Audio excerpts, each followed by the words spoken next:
Some battles don't start in court. They start at home. With small accusations, twisted stories, and a slow attempt to rewrite reality until you don't recognize your own life anymore. My husband didn't just want a divorce. He wanted control. And to get it, he decided to convince everyone that I was unstable, emotional, and unfit to raise our child. But what he didn't know was simple. I had already started collecting the truth. And one courtroom video would end up destroying everything he built. My name is Olivia Bennett. I am 34 years old, and I live in Seattle, USA. And this is the story of how my husband tried to label me as crazy to take my child away, until the truth played back in court and ended his entire case. It started after things in our marriage began to fall apart. Not suddenly, gradually, like water leaking through cracks that no one wants to fix. At first it was small arguments. Then came blames. Then came distance. And then came silence that didn't feel peaceful, it felt planned. The first time I heard him say it was during an argument. "You're not stable lately," he said calmly. I laughed. "I'm stressed, that's normal." But he didn't laugh back. He just looked at me like he was preparing something. Then I noticed changes. He started documenting everything. My reactions, my moods, my words during arguments. Like he wasn't just fighting with me anymore. He was building a case against me.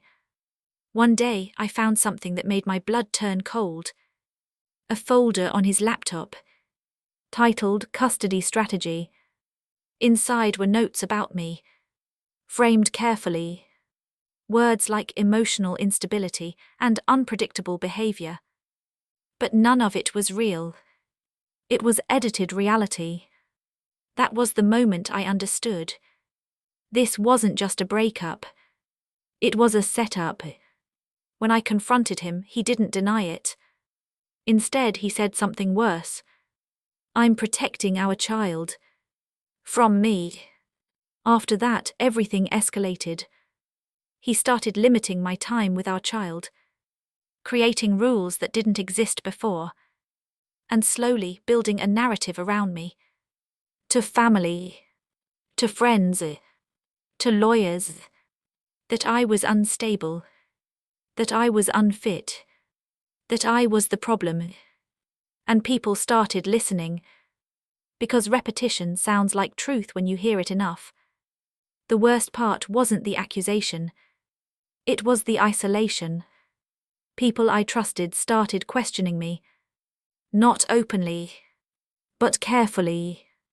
Like they were afraid I might confirm what he was saying. Then came the custody case. And I realized something important. This wasn't going to be a fair fight. It was going to be a story war. And he had already started writing mine. In court he looked calm. Too calm. Like someone who believed he had already won.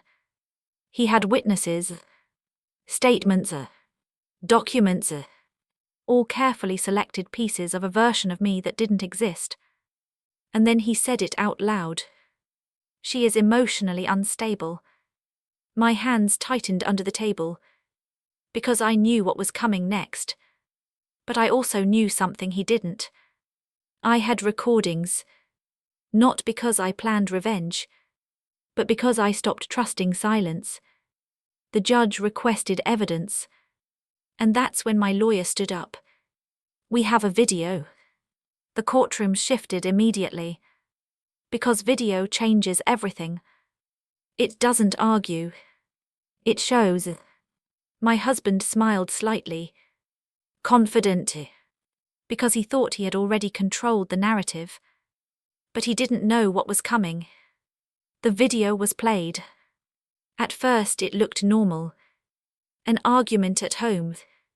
But then the audio became clear. His voice, not mine, calm, calculated, saying things like, "If you react, I'll use it in court. If you raise your voice, it proves my point." And worst of all, I just need you to look unstable once. Silence in the courtroom. Heavy silence. The kind that doesn't move. My husband's expression changed instantly. For the first time, he wasn't in control anymore. He was inside his own lie. The judge raised his hand. Stop the video. But it was too late. Everyone had already seen it. My lawyer stood again. This is not an isolated incident. This shows intentional behavior to manipulate custody proceedings. The word landed like a hammer. Intentional. My husband tried to speak. This is taken out of context. But the judge interrupted. We've seen enough context. And in that moment, something broke. Not just his argument. His entire strategy. The courtroom wasn't on his side anymore. Because truth, when recorded, becomes impossible to reshape. And I just sat there. Not smiling. Not reacting. Just finally breathing without pressure on my chest. Because for the first time in a long time, my reality was louder than his version of it. The moment the video stopped playing, the courtroom didn't return to normal. It stayed frozen. Like everyone had just watched something they weren't supposed to see. My husband sat motionless. Not angry. Not defensive. Just exposed. Because there is a difference between being accused and being recorded. One can be argued. The other cannot. The judge looked down at the file again. Then back at him. And said calmly, "This court has viewed direct evidence of manipulation related to custody proceedings." A pause. Then the next sentence landed harder. "This undermines the credibility of the petitioner's entire claim."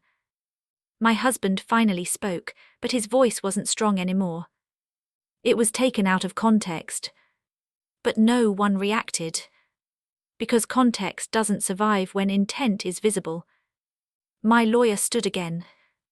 We also have supporting messages that align with the video timeline. She submitted more evidence. Screenshots, texts, recorded conversations. Each one reinforcing the same pattern. Not emotional instability, but calculated framing. The judge leaned back slightly. This time his expression changed. Less neutral. More decisive.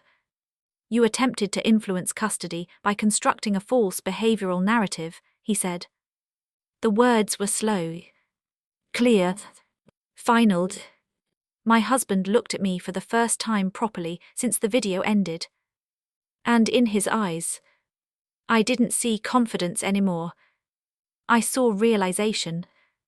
Not that he might lose, but that he already had. He tried one last time. I was just trying to protect my child. The judge responded immediately. Protection does not require deception. Silence followed. Because there was nothing left to add to that. My mother-in-law, who had been sitting behind him, shifted uncomfortably. She whispered something to him, but he didn't respond. Because even she couldn't rewrite this moment. The judge called for a short recess. But the energy in the room didn't reset. It only settled deeper. Like truth had already taken root. Outside the courtroom, my lawyer finally spoke to me quietly. "He's done," she said. But I didn't feel anything dramatic. No celebration. No satisfaction. Just release. Because what I had been fighting wasn't just custody. It was a version of myself that didn't exist. A version created to win a case. When we returned, the judge delivered the final direction. Temporary custody arrangements were immediately revised. Further psychological evaluation of both parties was ordered. And the video evidence was entered into official record. Permanently.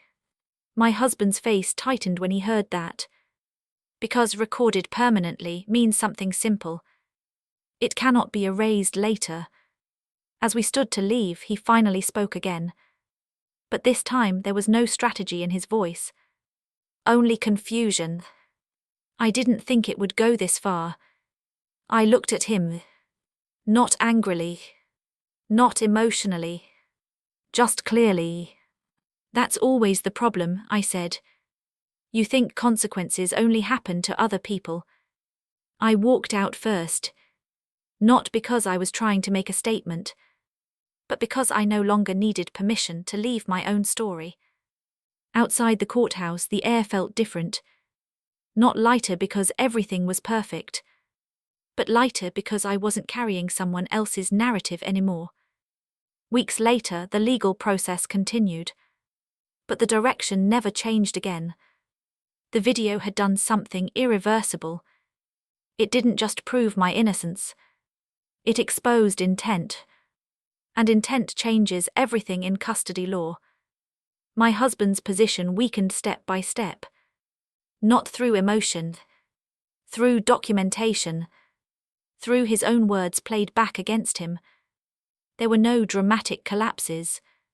No public breakdowns. Just steady loss of credibility. The kind that cannot be repaired with explanations.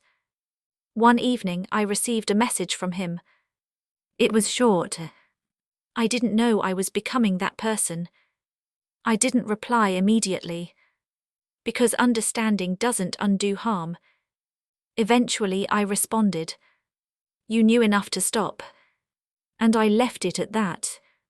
Custody was adjusted in my favor. Not as revenge, but as correction. Because the court doesn't reward who tells the better story. It rewards who shows the truth. And for the first time in a long time, my life stopped being something someone else was trying to narrate. It became mine again.